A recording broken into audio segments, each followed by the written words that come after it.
I just finished replacing all these belts in the 560 engine. It was actually enjoyable because I didn't hit my head. See that? Isn't that nice?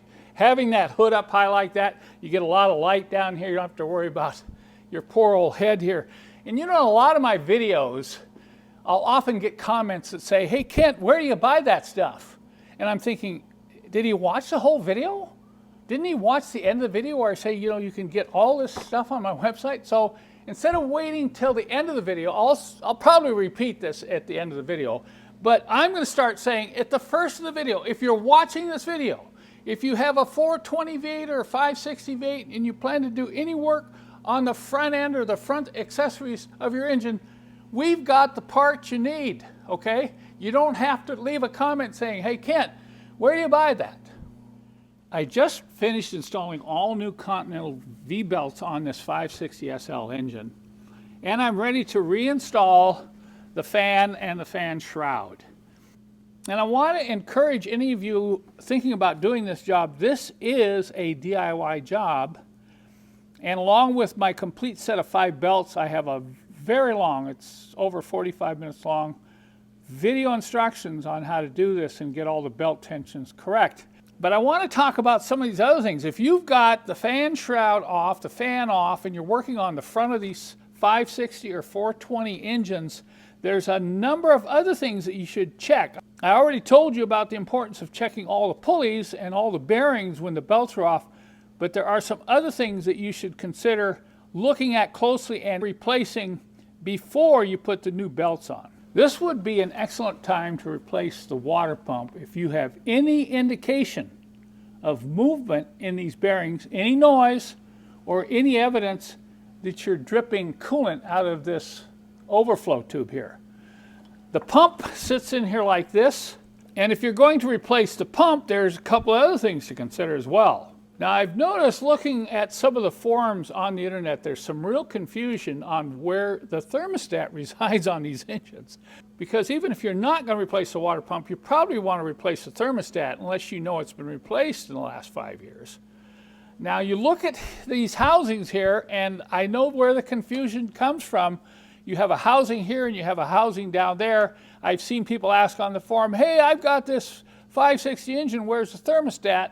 And somebody will come on and say, hey, the thermostat's right here, right behind this top radiator hose. And the poor guy takes this housing off and there's no thermostat there. Well, on the 380 engines, the thermostat is here. And that's where the confusion comes in.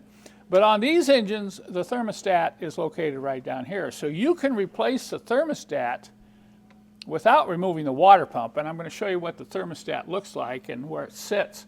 It's a little bit different than other thermostats. It's very long, and it sits down right in here, and you can see where it opens and closes back in here inside the water pump. The other thing on these engines that I've noticed hardly ever gets replaced is this little short hose. This little coolant short hose is a heavy-duty hose, and it's hidden right in here. And if you look at that hose clamp, look at that rust. It probably means there's some seepage coming out of that clamp. So this is obviously the time you want to change this, especially if you're changing your water pump. And this is what the hose looks like.